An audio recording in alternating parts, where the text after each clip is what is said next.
Welcome.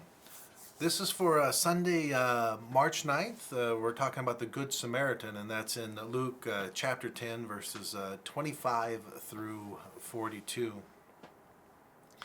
Now, there's an old adage to describe the difference between knowledge and wisdom. And that is that knowledge is knowing that a tomato is a fruit, and wisdom is understanding that it doesn't belong in a fruit salad.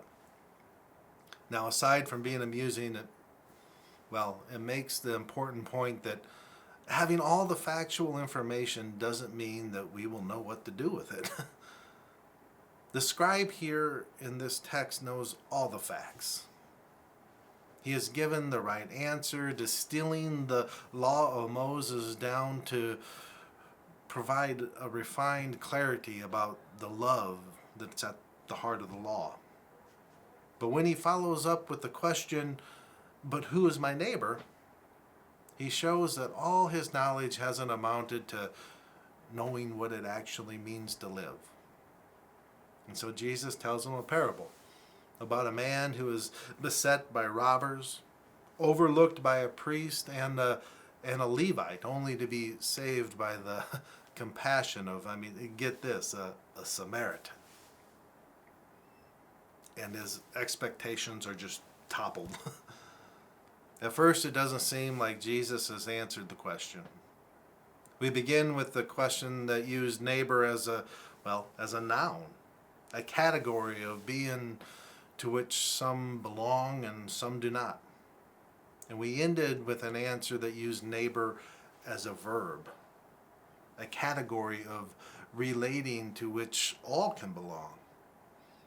Now the scribe understands that a neighbor is not a category of a person to whom we owe special consideration, but the type of relationship with which mercy forges between us. Now the scribe may regret seeking this clarity. The call to be merciful and to receive mercy is a challenge for us. For the scribe, it would have been far easier life to narrow down his list of neighbors only to those who are easiest to love as ourselves. But the hard call for us, the hard call to mercy might be that it also reveals the purpose of God's work in Jesus Christ.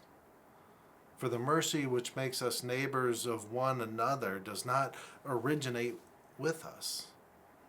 Rather, the mercy we have for one another is worked in by the greater mercy of God, shown to us in the life, death, and resurrection of Jesus.